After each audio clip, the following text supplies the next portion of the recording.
So I'm curious what your transportation strategy is when it's pouring like this in New York. I mean, we know Nate takes cabs like a true one percenter, but... I take the subway every single day, How'd you Jody. get... It was like not a good cab route. Subway to express crosstown bus. Ooh. Yeah. Very Simon and Garfunkel. Yes, very. All right, let's start this show. These are nice. Hello, and welcome to the 538 Politics Podcast. My name is Jody Avirgan. There is plenty to discuss on today's show. Now that the midterms are behind us, we are going to use the 2018 results to talk about which states are changing and how and what that means for politics going forward.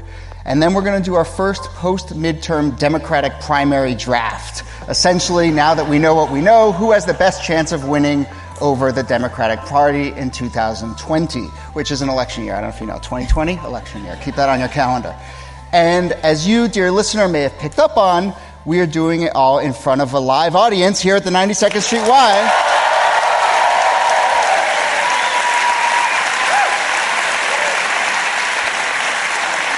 In the greatest city in the world, New York City. You got to knock off the easy applause lines earlier. Yeah. Use it every time. Now, look, this is airing on Monday afternoon, but we are taping this on Friday evening. So, listeners, please forgive us for not addressing the 15 different stories that will break between the taping of this show and the airing of this show. But here to make sense of the midterms and to thrill and delight our live audience, Editor-in-Chief Nate Silver. Hello, Nate. Hey, Jody. Senior politics writer Claire Malone. Hello, Claire. And sickly managing editor Micah Cohen. Say some words. I'm very sick. I apologize. It happened right when the election ended. I barely got here, so please bear with me. This is a good indication of what priorities Micah's body had. It was like, I'm going to get you through election night, but not to the live show. But we'll get through it together. And backstage, by the way, producer and reporter Galen Druk. Give him a round of applause. So as I said, we're going to talk about some of the changing nature of states and some of the changing regions in this country, particularly in light of what we learned last Tuesday night. But let's just check in on where the election stands as we're recording this right now. We are still getting results. This election is not over. So we project, help me out here, Nate, Democrats to win 37 House seats and Republicans to be +2 with Senate. But what's your state of where things stand right now in terms of counting? If you want to be very precise, I think 37 might be 1 or 1.5 low. So we have a lot of just doing the quick math. We have a lot of races in lean Democrat that I think we're being a little generous for the Republican by calling lean Democrat instead of likely Democrat. There are still 4.5 million ballots to be counted in California. Those tend to shift the margin by several points from Republicans toward Democrats. You've already seen that in some of those races, but that probably will not go well for the GOP. In Arizona, Sinema now has a 1 percentage point lead. It seems like more of the vote. We're nonpartisan, so no cheering for results. The audience can do whatever they want. Can never but she'll probably win. I do not know what's going on in Florida. I do not. Yeah, you're not alone. I tend not to think that Bill Nelson will win, but I don't know what the fuck's going on in Florida. But it might end up being GOP -38 or 39 House, and then probably +2 Senate. If they somehow do lose Florida, it would go down to a +1 or the Mississippi runoff. But that's different. I think, for Democrats to have won probably Arizona, other states like Montana and Nevada that were declared either early Wednesday morning or late Tuesday night. When we went off air on ABC, it was, I think, 33 was our projection. Now it's 37 or 38, right? If you're trying to decide, is this a wave or not, and you're kind of on the fence before, I think we are now into wave territory. And So to that point, Claire, I mean, we talk about this all the time. There is the results, and then there's the narrative out of those results. Does it feel like maybe because of this stop-start, because of the results are sort of trickling in, that Democrats didn't have a chance to seize this was a definitive wave narrative?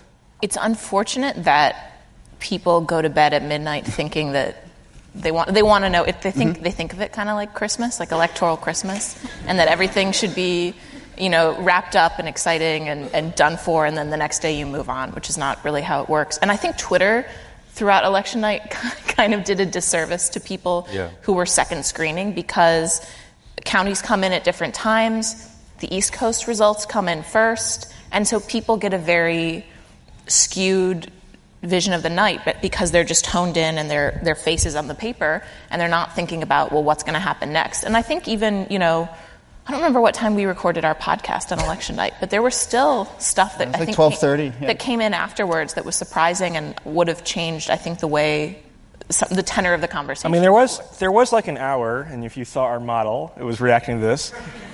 There was an hour when things looked actually a little bit like you might have a repeat of a 2016. So what everyone watched is the states that closed at 6. So you're watching the Kentucky 6 House race in Lexington and Indiana, the Senate race there.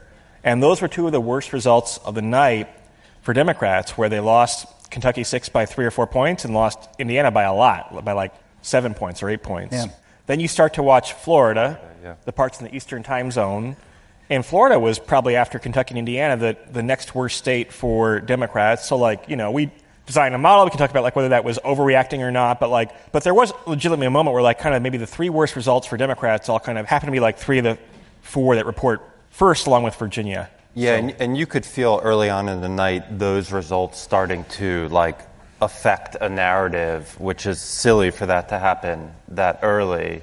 And then, we wrapped up the live blog at 2:30. Yeah, 2:30. And before we wrapped it up, I was looking, what's the headline in the Wall Street Journal's front page? What's the headline at the Times? And almost all of them had some version of split decision, which is stupid, really. It's certainly the Republicans are going to keep the Senate, but people are confusing inputs and outputs, where the input was not a split decision. Where the American people are at this moment is super clear. The output, sure, is split, but those are not the same thing. But if Democrats had lost Arizona and Nevada and Montana... I do also think that the divided government narrative is, A, true, and B, people don't consider... I think we've talked a lot about, during Obama's administration, the Democrats were at their lowest ebb of power if you were talking state legislature control and governorships. And people don't consider that, and so when you're talking about blue waves and... people aren't taking into consideration the national popular vote for the House, and they're not taking into consideration governorships that are won. They're just thinking about Congress, the House of Representatives, and the Senate. It's kind of the natural way that I think most people digest the election results. Yeah, and to be clear, I don't think it was a crazy historic blue wave. It wasn't. It was a pretty normal midterm rebuke of the sitting president. I was listening to, I won't name the podcast, but I was listening to Listen to other podcasts? Yeah, I was listening to a left-leaning podcast, and you could kind of hear them trying to convince themselves that this was just a crazy historic night. Look, if you're a Democrat, you should be happy with how the night went, but some of the governor's races did not go the way they wanted to. It wasn't some historic wave like maybe we saw in 2010. It was a standard rebuke. It was a solidly above average wave. Yeah, and I will just say, I think obviously Florida is still in flux, and Georgia is still in flux, but the idea that those were 2 governor's races that were freighted with a lot of emotional baggage for Democrats, and that they weren't, I think we were all pretty surprised by the Gillum result, if I can put words in people's mouths. Maybe not you. So let's move on a little bit and take a step back, because I think you're bringing us right to a good chance to sort of get some context about these results. So, we saw some trends from 2016 certainly continue in this election, but we also saw some things revert to the mean, and the map ultimately didn't look all that different from what we expected. It does, however, reflect a country that is changing and dividing in many ways. But I thought we could talk a little bit about states and regions that are moving in different directions politically, and that will obviously have an impact on the electoral map going forward into 2020. So let's just begin with a big, broad question. Claire, maybe you can start here. If you think about a regional trend, what was the most significant regional trend we saw on Tuesday night? Well, I guess the fact that the Midwest was sort of snapping back to pre-2016 proclivities.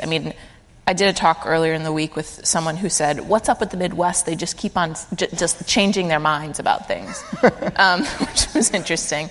But I do think, Wisconsin defeating Scott Walker was interesting.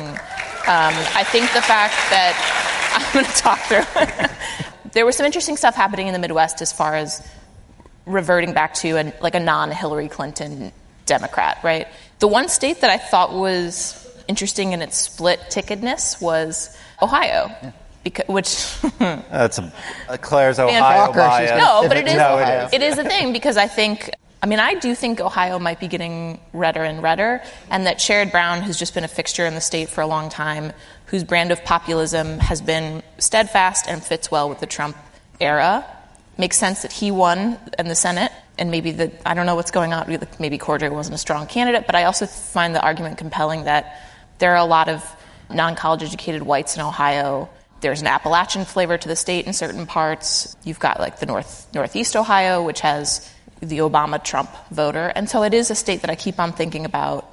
I thought it was an interesting result on Tuesday. And I think part of it is home state interest. But I do think part of it talks to the weird shift that the Midwest is going through. It is nice to be from the most interesting state in the union, though. And how convenient. Let's get each of you to kind of riff on your regional trend, and then we'll go into specific state by state. But Micah? Yeah, I'd accuse Claire of a Midwestern bias, but I think she's right that it was the most interesting region. I guess maybe I'd look at it a little differently. I sound ridiculous. Sound great. I'd look at it a little differently. You've all probably heard this by now, but Democrats really won the House through the suburbs. And what was particularly interesting is that, so in 2016, you see well-educated suburbs, high-income suburbs that traditionally were Republican shift towards Democrats and shift towards Clinton. At the same time, less educated, lower income, more rural areas that traditionally were Democratic shift towards Trump. This year, we saw Democrats maintain their gains in the high education, high income suburbs, and this was exemplified in the Midwest, those lower education, maybe more exurban areas snap back a little bit, to use Claire's words. So that is sort of the story of the night, and I think why sort of everything lined up to form. I thought Dave Wasserman from the Cook Political Report has an interesting theory about, I think this is me, don't quote me on this, but 70% of the Democrats' wins were in districts that had Whole Foods in them. Yeah. I have a question about Whole Foods for later, but yes. I actually think it is funny, but there is also something I find a little, let's step back a little bit from the horse raciness of it. We've talked a lot since 2016 about the education divide in the country, about the urban-rural divide. And I do think the idea that Whole Foods exemplifying this suburban monoculture, this class thing that we don't talk about very well, where I don't think a lot of Americans live next to, if you're college educated, you don't live next to someone who's not college educated. There isn't a lot of, we've talked about this a lot, there's not, people do not just mix with people who are of the same political party, but they are not mixing classes. And I think in America we don't like to talk about that a lot, that we have classes, but we do. People say, oh, the Brits have the real class problem. But I think the past two election cycles have really brought it to the fore that this is a class thing. And the Whole Foods theory is flipped in some ways, but also very telling that people with college educations eat differently than people without college educations. And I think that that's something that is, it's politics, but it's our culture, and it's something to think about. And on the Whole Foods thing, Whole Foods does, this is true, decide where to put their stores, and one of their metrics is education level. Yeah. And so it's not there's a direct connection between these two trends, but they're both actually kind of tied to the same thing, which is education levels and concentration of that. So Nate, real quick, regional trend laid out there. You can steal the Midwest from your two colleagues if you want, and then we'll get into. I feel like this is a layup because no one's brought up Texas yet. Okay. Shifts in his chair. Bring up Texas. Go for it. Texas is not quite a swing state yet, but it's in the next in line to be a swing state, I think, finally. And more next in line than it was on the day before Election Day? So Beto O'Rourke beat his polls by a little bit. He was down 5 and lost by 2.5. He won by -2. Is that convincing to you Democrats in the audience? In the House, you actually saw like a lot of races that were not thought to be close at all, that no one was really tracking, where you saw the Democrat lose by like only 5 or 6 points. So I think you'll see Democrats target those races in 2020 and beyond.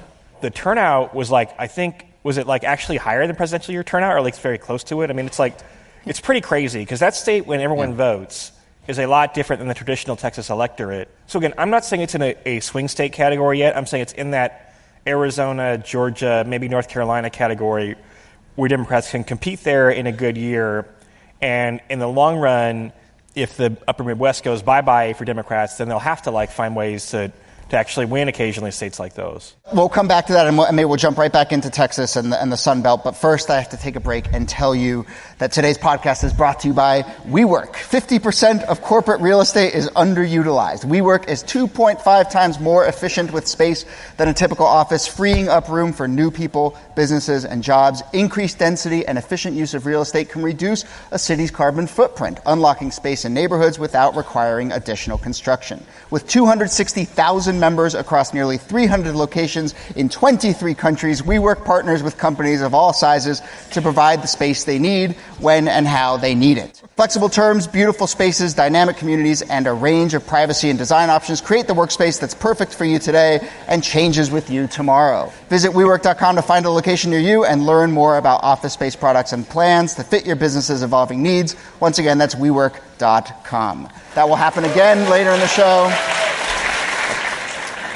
Okay, but we're back, and let's pick it back up there on, Mike, if you want to react to what Nate was saying, and then also just a larger notion of the Sun Belt and thinking of this kind of region of states. Yeah, I was going to ask, if let's say you're a Democrat running in 2020, and you're like one electoral vote short, and you can run in either Ohio or Texas, that's a state you need to invest in and try to win. Which do you go for? He's going to say Texas. Texas. Really? Texas? I mean, Ohio is like going the way of Missouri, I think. Ohio is a really bad state for Democrats, whereas even Iowa like bounced back in the House, although they lost the governorship there. But Ohio... Why did Brown win and Cordry didn't? Like, I'm not... It's not... I mean, Brown's race was closer than you would have thought, too. Yeah. I think he only won by 7 or 8 or something. So, Claire, your state is no longer a swing state? Well, I think it's definitely trending red. I mean, I do think Brown has been there for a long time. Brown is a populist. Like, we really can't lose sight of that. Cordray could be pretty easily tied to Elizabeth Warren, to Washington Democrats. He was running against Mike DeWine. I don't think Mike DeWine was a particularly great candidate either, but Mike DeWine is a really well-known name in the state, too. It wasn't a great environment for a Democrat who wasn't Sherrod Brown. So can I just sort of put a circle around this? Because I feel like for my entire political life, Ohio has been the swing state, and it's been kind of like such a obsession. And we're saying that potentially now moving forward, it's solidly red and people should look elsewhere for Democratic votes? I mean, as someone from Michigan, I've always thought Ohio was a little bit overrated. Fair enough. Michigan, Wisconsin, Pennsylvania, that's the real swing states, Jody. Uh-huh. No, but I do think that Ohio is a state that was really affected by the 2008 financial crash. And I think, so let's go back to a lot of non-college educated white men, Trump's base. The fact that, Trump and Sanders really resonated in Ohio, I think in part because people do distrust institutions there. They distrust D.C., right? So the idea of like blowing it all up in the Trumpian mold is good to them. And I think like from a cultural point of view, you see a lot of Ohio voters saying the Democrats aren't our bag. Now, I will also say, what if Tim Ryan, my perennial 2020 draft pick, Youngstown congressman, no, he's someone who's like, I think an avatar for the kind of Ohio Democrat who does well, but he's also got a pretty like populist background going, which, I don't know how that's going to play going forward. I think that it's even a question whether you would do Ohio or Texas is amazing that we've come that far. But that we've come that far is why you should, in 4 years it you would could go definitely back. do Arizona before Ohio. And we should talk about why a little bit, because there is this, let's move away from white men in Ohio to the fact that in Texas and Arizona, I mean, the thing with the Latino vote is that you're going to get a lot of people who are second generation, third generation, who are aging into voting. So I think that's the big thing about California, Texas, Arizona, those states. A lot of the Latino populations of those states cannot vote right now, but they're aging into it, or they're generationally aging into voting. And I think that's why those states come on the map for Democrats. But the map just feels, like you said, Nate, you definitely go with Arizona. The map just feels more unsettled right now than it has in a while. Maybe it's always unsettled, but where I don't have a good read on what the swing states will necessarily be in 2020, where it probably will depend a lot on who the candidates are and what their personalities are and what they're running. If it's Joe Biden or Tim Ryan versus Kamala Harris, then maybe you have a whole different set of swing states. Mm-hmm. But that's different. The past couple cycles, to Jody's point, you could predict pretty easily which states the race would come down to. Can we talk a little bit about the Sun Belt? We've used that term a number of times. Nate, do you want to sort of take a crack at defining which states are in that? We have I don't know where this came from. It gets weirder and weirder the further you go from bottom right to top left. But nevertheless... Who made this, Galen? I think Galen found this on the internet. I don't know. But nevertheless, Sunbelt is the one that seems reasonable here to talk about. The Sunbelt is like the entire country. Well, it's sunny down there, Micah. So, referring to this slide or not, Nate, take a crack at defining what we say when we talk about the Sunbelt, what kind of voters we're talking about, and if there's a path there. So the sun is a giant star. Okay. Yes, okay. Let me take some notes here. And it's hot. So if you have a lot of sun, then these states are hot. No, I mean, there are states in the South, both the South and like the Southwest. They tend to not have a lot of people who are there natively. I thought you were just going to stop there. Yeah. There are states in the South. Yeah. No, but look. There's states people want to move to. They have old, conservative, religious white people, plus Black and or Hispanic and or Asian voters in increasing numbers, plus now more people moving from the north, both old people to retire and then like tech sector workers in Texas and North Carolina and Georgia and states like that. So they're changing a lot. Mm-hmm. They have historically been states that lead to a lot of frustration for the Democrats in the same way that kind of New Jersey is frustrating for Republicans, where like it's kind of on the fringe of a swing state and maybe it isn't quite. I'm still not totally sure that there's been a breakthrough per se, right? It can definitely be true that, like, look, if Trump becomes really, really, really unpopular and the Democrat wins the popular vote by 7 points nationally, they'll probably win Arizona, and I would think Texas and Georgia would be toss-ups, right? If you're at the tipping point, though, where it's a 1 or 2 point race, then I'm not sure they're there yet, and I think sometimes that temptation for Democrats can, it would be very fun if you're a Democrat to, like, paint these, they're giant states, right? To paint like these giant states a different color. Yellow or orange. Finger painting. But the easiest path for a Democrat to win the White House is still by holding the upper Midwest, I think. So in 2016, Democrats thought it was a breakthrough year for the Sun Belt. What did we learn from that, and do we have any indication that it will change by 2020? Well, they did put some resources in Arizona that, looking back. And Clinton did fine there. She lost by, 2 or 3 points? Yeah, she might have won Arizona in the pre-Comey universe. Yeah, sure. It was not that far from the tipping point. Right. But the 2016 election, I don't think we know yet to what extent that was an outlier and to what extent it was sort of the new normal continuation of trends we're already seeing. Where if the main dividing lines in American politics are race and education, then I think you would expect the Sun Belt to become more competitive, right? And she was putting resources in Arizona and Georgia specifically, if I'm remembering. Yes. So those were her states that she thought had give. But there's still, to Nate's point, there's still just so many electoral college votes in the Midwest. What did you call it?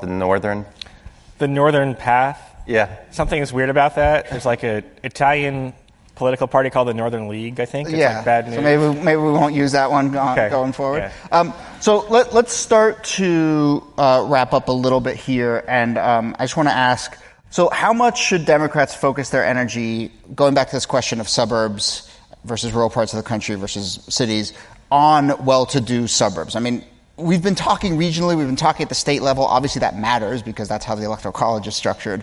But should we really be talking about pockets of voters within those states that are being targeted? And even more specifically, should we be talking about a suburban strategy? Is that where Democrats are really going to find their voters? The women. Say that again? No, I'm serious. So, yeah. Sorry, what was that? I said the women. The women, yes. I believe it's a play. If you are being a political strategist, I mean, earlier I went on a rant about class in America, but if you want to win votes, that's a college-educated suburban populations are places where people are more likely to vote, and college-educated white women are the moving demographic of the past 2 years. So, yeah, I think you do target suburbs specifically within those states if you're a Democrat. If I'm a Democrat, though, to me what I have to figure out is a Democrat going to win a Senate race in Indiana anytime in the near future, or in... If Joe Donnelly can't do it. So that's the thing, is like, do you target suburbs, or do you target college-educated women, or do you target women or non-college educated women? White women, I think, split 49-49 this year, which is an improvement for Democrats over 2016. I think part of the reason they did well. Non-college educated women. No, just white women overall. And non-college educated white women moved more towards the Democrats this election by a little bit. Yes, but still voted Republican. Still voted Republican. So if you're the Democratic Party and you want to be a national party that competes in like the prairie states or in, I mean, look, there's always exceptions, right? Democrats just won a governor's race in Kansas. But again, it feels unsettled to me where I think you need to make gains among non-college educated women and not just college educated women to compete in some of these redder, more rural areas. But we're writing off men. You're acting like there's no women in the prairie, right? It is 51% of the population pretty much everywhere. Well, but they're not winning the women in those areas. Yeah. There are women in the prairie, I do admit. Okay. Thank you. I was waiting for you to jump in. Have you read Laura Ingalls Wilder? One last thing, and Nate, maybe I can ask you this, and this will sort of segue into our next segment. So actually, can we go back to the electoral map of 2020 that Nate whipped up? Yeah. So it just occurs to me that a lot of the states that we just rattled off and a lot of the regions that we rattled off don't match very closely with the early primary states. And I know we talk about this every election, but does it feel like there's even more of a disconnect between the primary path that a candidate has to take and then the electoral regional path that they'll have to take in order to actually win? I think Nevada moved up, right? A little bit. California moved up, which is quite relevant. I mean, for Democrats, it seems to matter a little bit less than for Republicans, where for Republicans, you have this very weird thing where, like, Iowa, which has one of the most conservative electorates, and New Hampshire, which has maybe the most liberal, are back-to-back, and that, like, actually, I think, lends the GOP primary to careen all over the place a little bit more. In Iowa, the caucus electorate is traditionally activist and pretty liberal, a certain type of liberal, but liberal. New Hampshire's a little bit different. They're both very white. I think that needs to be said. Yeah. So South Carolina and Nevada moving up, that's part of the impetus behind that. But I don't know. I think the order of the states doesn't matter as much for Democrats as for Republicans, although it probably does give like a little bit of a leg up to a Midwestern candidate. You still see in Iowa that Midwesterners tend to overperform and Northeasterners overperform in New Hampshire a little bit. I mean, to some extent, it's a little circular, right? It's like we are part of the media now, part of the mainstream media, like it or not. Never. Come on. We're not He part admits of it. the media. We are owned by ABC News. They're one of the, we're part of the mainstream media. And so it's like if we treat New Hampshire and Iowa as being really important and South Carolina and Nevada as being only marginally important, right, then you kind of shape perceptions a little bit. That's kind of how things are currently, but we'll see. I mean, we're going to talk about the Democratic primary in a moment, I guess. This is why I brought us here, is to perfectly segue into our next segment where we are going to talk about the 2020 Democratic primary and the people who have a path to winning that. We will do that in a second. But first, let me tell you that today's podcast is brought to you by Stamps.com. These days, you can get practically everything on demand, like this podcast. You can listen wherever you want, whenever it's convenient for you. Did you know that you can get postage on demand? All you need is Stamps.com. With Stamps.com, you can access all the services of the post office right from your desk. Buy and print real U.S. postage for any letter or any package, all available 24 hours a day, 7 days a week. Just click, print, mail, and you're done. Right now, use the code ELECTIONS for this special offer, a 4-week trial including postage and a digital scale. Don't wait. Go to Stamps.com before you do anything else. Click on the radio microphone at the top of the homepage and type in elections. Today's podcast is also brought to you by Lightstream. The holidays are approaching and you may be thinking about how you're going to save some extra money. Well, here's a way that maybe you haven't thought of. Consolidate your high-interest credit card balances to a lower rate and save with Lightstream. Lightstream offers credit card consolidation loans from 6.14% APR with autopay. Compare that to the national average credit card interest rate of over 19% APR. National average is over 19% APR. Get a loan from $5,000 to $100,000 and you can get your money as soon as the day that you apply. Go right now to lightstream.com/538, lightstream.com/538, subject to credit approval. Rate includes 0.5% auto pay discount. Terms and conditions apply, and offers are subject to change without notice. Visit lightstream.com/538 for more information. Thank you. Rowdy That's crowd. We're done. I think it's the acoustics. Yeah, I think that's true. What's that? The acoustics are such that we can hear everything. It's amazing. Yeah, we heard every one of those conversations. Okay, we're back, and let's do it. It's time for our first 2020 primary draft since the midterms. We've done this a number of times on the site. We've done it once on the podcast before, but we're going to see how much our idea of which candidates Democrats will rally around has changed, particularly since the midterms. The question, we always squabble about this, so these are the parameters. You ready? The question we're trying to answer is, who is most likely to win the 2020 Democratic presidential primary? When you pick your draftee, I would be very interested to hear, if that's changed from the past, and in particular, again, whether that's changed because of the election on Tuesday night. Everyone can jump in and push back and talk some shit if you want. That's fine. And the audience, you'll be able to follow along on the screen behind us. We have a nice little grid, and I think we figured out the technology to write in the names as we select them. We'll see. We're radio folks, not a. I like the little flags in the corner. Yeah, this is really nice. Yeah. All right, let's get that grid up. Our draft is going to be a snake draft, and Claire is going first. We've just decided. It's going to go Claire, Nate, Micah, then Micah again. We're snaking back. Oh, actually, I'll take that. Draft. Yeah. That's good. Yeah. All right, so Claire, who is the number one overall choice in our 2020 Democratic primary draft? Bad pick. I am sticking with my last first-round choice of Elizabeth Warren. Elizabeth Warren. Okay, there it is. They don't like that pick. And I'll probably ask this with every pick. Did anything on Tuesday night change this or not change it or solidify it or? Not really. I think one of these two will probably pick Joe Biden. I don't necessarily see him. Which one of these two? Probably Micah. No. I like this. Now I can't pick him. I like these mind games you're playing, Claire. Well, let me give you the reasons why I think Warren still remains compelling.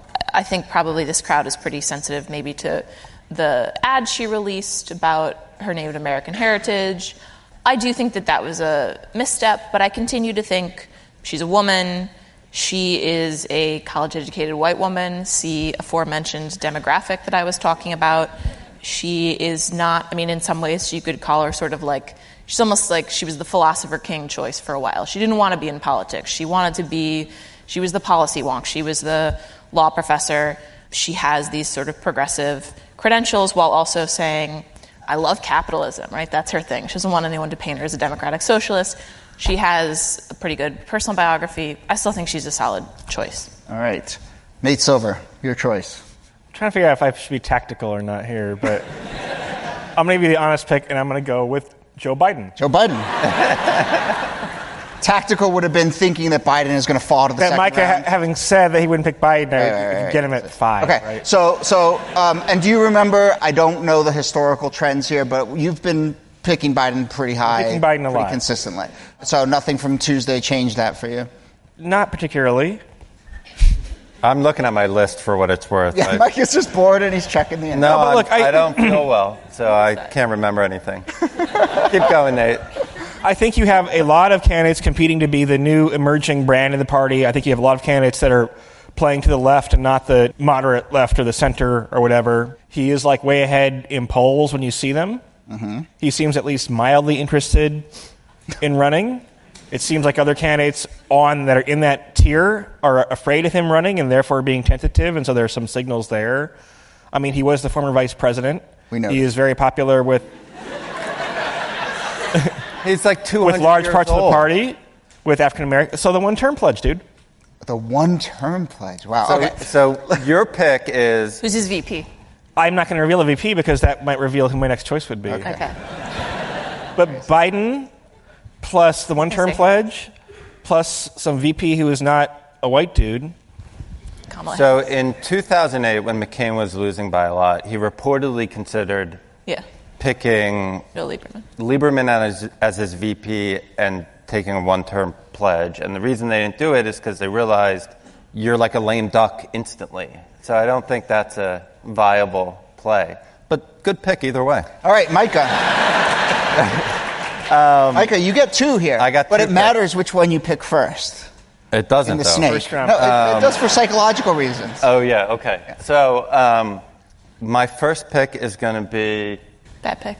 Kamala Harris. Okay. And my next pick will be Amy Klobuchar. There you go. So, Klobuchar, I told you before this, I said I know whose stock rose the most since the last time we did this because of Tuesday night. Is that I think that's a reflection of Tuesday night, or is this something larger? I think that she's a really good politician. I think you saw that in the Kavanaugh hearings, that whole conversation we had about the Midwest. She plays right into that. She won like 60% of the vote on Tuesday. So I actually think in one of our earlier drafts, I picked her, or someone else picked her. So that's just to say I'm not sure stocks go up that much or down based on Tuesday, but I bet the media does cover her more as a result of Tuesday. Yeah. So we're also the mainstream media now. We're talking about her on a I'm not mid-tier yeah. politics podcast, so we will clearly raise her profiles considerably. And then Kamala Harris is kind of similar rationale, obviously. Yeah. It's like, where is there energy in the party? Who's going to get people excited? Who's less than 200 years old? You know. My mother told me that we're ageist. On the podcast. Yeah. So I'm actually very sensitive to that, but it's just like you're running She a only campaign. recently started listening, though. So Yeah. she doesn't He's know also. that happened. I mean, he is also old. It's like it. And it's good of your mom to be able to figure out the technology to listen to the podcast. Oh, don't talk about my mom, Jody. Don't talk about my mom. Okay. Yeah. Nate Silver, you're up next. So we're nearing the end of the top tier here. We sure are. I'm looking at my list. A member newly elevated to the top tier is Beto O'Rourke. Oh my God. Bad pick. Why? No. Why bad pick? Why not? It worked out perfectly for him. Where he Yeah, it's a good didn't- pick. If he had won, disaster for him running for He's so president. happy with his results. Oh yeah, 2.5 points. Democrats have a good night overall, but not a good. It's like perfect for him, right? Yeah, good pick. And also, like when I was researching, I thought, okay, there are going to be like lots of stupid articles speculating about Beto running. There are actually some well-reported articles that kind of say he's being urged to run, and because there's been so much news, people have not paid attention to that, which is hard. People click on Beto stuff more than anything else, I think. Except for at the But he did quite respectably well. He's been a member of Congress for a long time. He raised a lot of money. I mean, you know, there are Beto yard signs in states where he's not running. So Yeah, no. Yeah. I don't Keep know those where up for 2020. I don't know where I rank him in that top 5 or the top 6, but I do think if he ran, he'd be serious. And he's not your pair with Joe Biden as a VP pick, is he? You had someone else in mind? I mean, that would be he a little wanted bit Harris. Like, no, I think Biden, Harris or something. Right. Okay. Yeah. Claire, you're up. So I think there's only a couple people left at the top tier, and I'm going to go with Kirsten Gillibrand. Okay. I think she has some problems, which is why I think she's gone lower in the draft. Number one, I think she's got a donor-based problem. She got some blowback after the Al Franken stuff, specifically from, frankly, people who are Democratic donors in Franken's demographic. So I think she probably is having a little bit of problems there. But to go to just what her electoral attractiveness is, a woman, I mean, she's a real. I wrote a piece about this, and some people took it the wrong way. She's a real political animal, and I think she senses the direction of the party. I mean, I don't think I have to tell the hometown audience this, but not so long ago, Kirsten Gillibrand was quite a conservative Democrat. Yeah. She now wants to abolish ICE. She's just placed herself in a particular, if we're going to go back to 2015, 2016 era, talking about politics and talking about lanes and what lane people go in the primary, I would call her, she's angling for the progressive lane, and probably, again, someone who appeals to that white college woman demographic. Claire, is there any part of you that's a little worried that your first two picks are both regionally grouped, Northeast? Look who's in the White House. I mean, I think that maybe people would have thought it was crazy a decade ago that so many Northeastern politicians were taken so seriously, but the gravitational pull, for whatever reason, is to politicians from this region. I don't know why. You have the next pick. Snake. Yeah, because I was We're first. snaking. I forgot about that. Oh, right. Yeah. You just want out? You can pass, I guess. Good. Okay. Can't pass. So, okay, I'm going with the last of the top tier, which is Cory Booker. Okay. And completing your Northeast. That's why I don't think he's going to win. Yeah. We got five Please people clap. applauded. Yeah. I think Booker. Okay, no, but let's take Booker seriously. I think. Jesus. If that's a laugh line.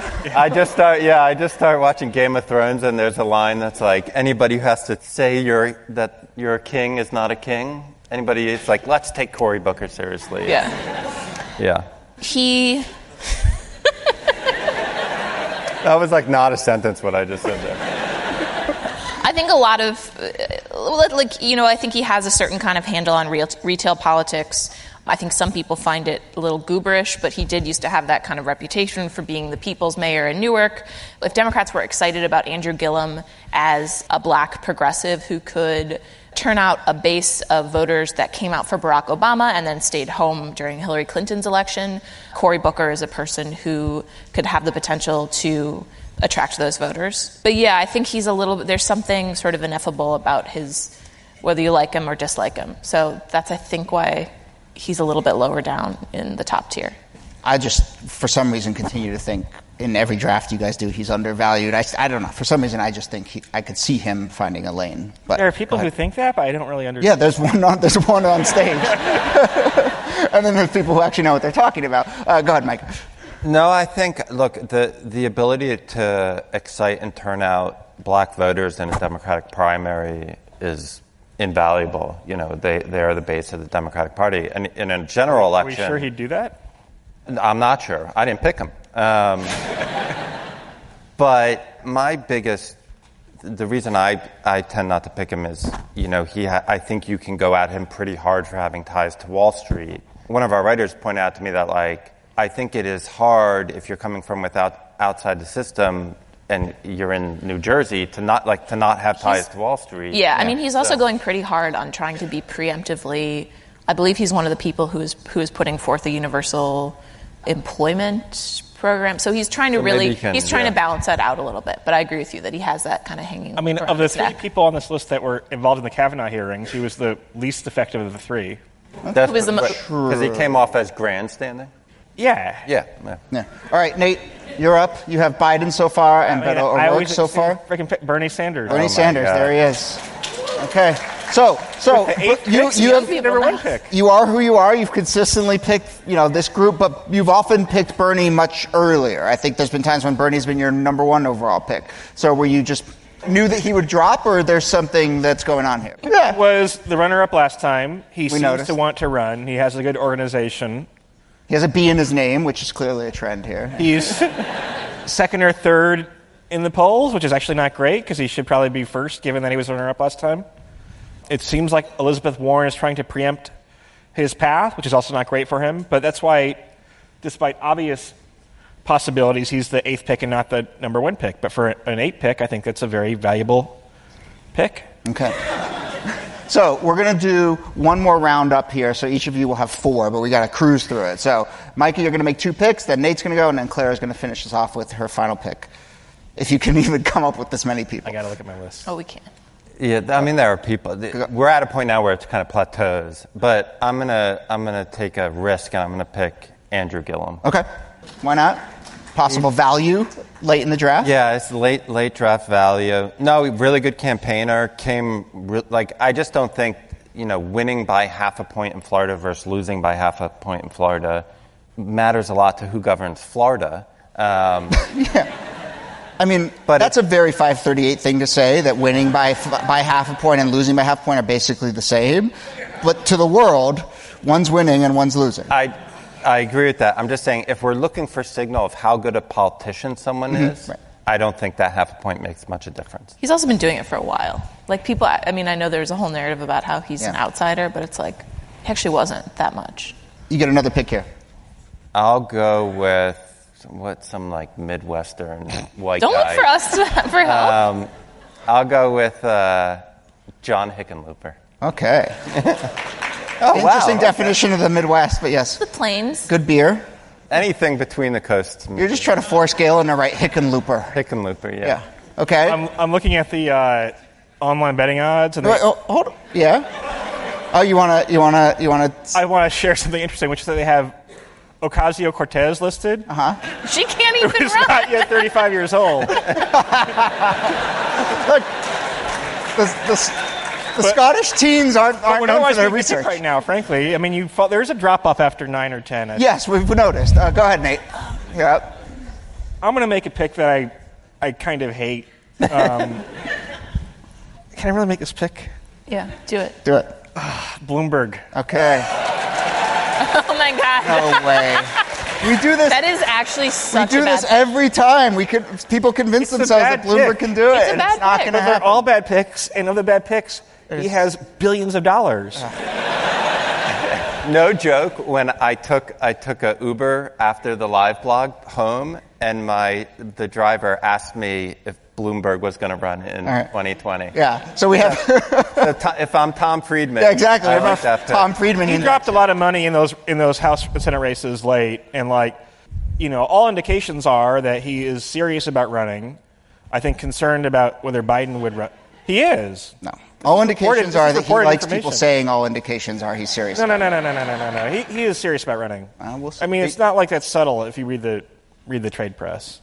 I think he's worried about we've being been down blocked this before with him several times. Claire. Well, I'm going to make an original bad pick. Okay. Pete Buttigieg. Ooh. He is a Midwestern mayor. Therefore, he has no... Watch Galen open a tab in Google. Go on, Galen. You can do this. What is it? Buttigieg? I would have picked him.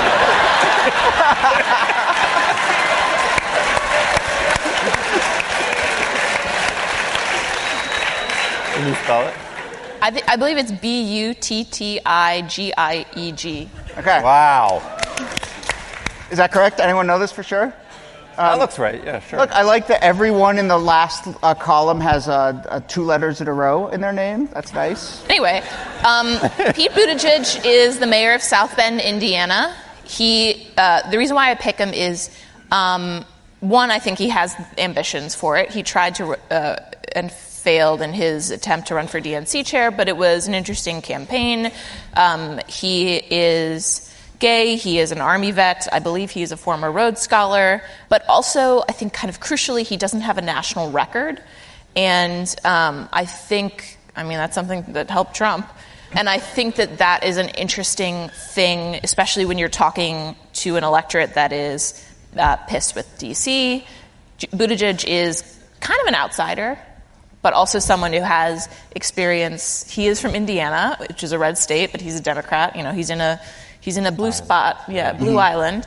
But I think he's like an interesting up-and-coming person. Both research and recent history back up what Claire said about having a fuzzy record where people can't pin you down. So Trump, or just think about Obama. Right. Obama didn't have a long record.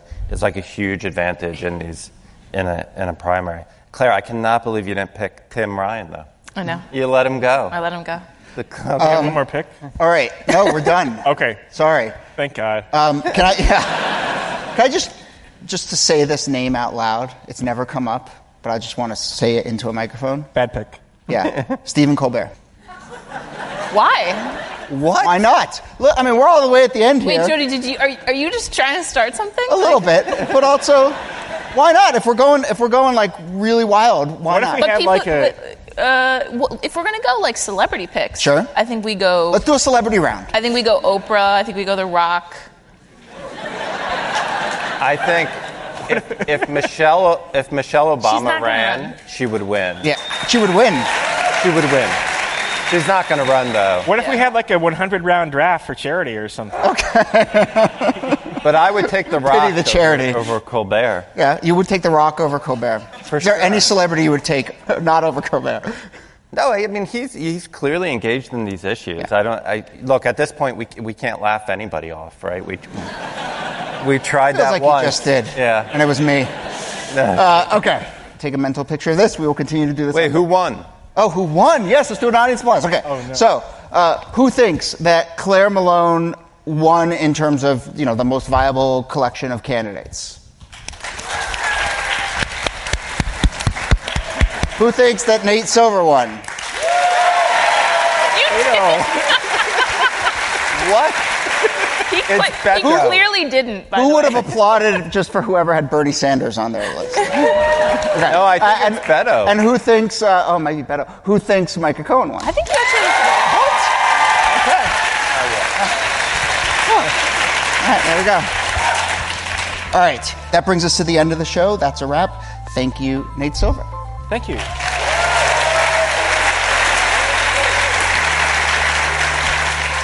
Thank you, Claire Malone. Thanks, Jody. Micah Cohen, you are a trooper. Thanks to you. Thank you. And more importantly, thanks to all of you who joined us at the 92nd Street Y tonight. My name is Jody Avergan. Galen Druk is our producer. A special thanks to everyone who helped make this live show possible. Vanessa Diaz, Stephanie Roos, Jennifer Schitzman, and the whole team at the 92nd Street Y. You can get in touch by emailing us, podcasts@538.com. You can also, of course, tweet at us with any questions or comments. If you're a fan of the show, leave us a rating in the Apple Podcast Store or just tell someone about the show. Thanks again for listening, and we'll see you soon.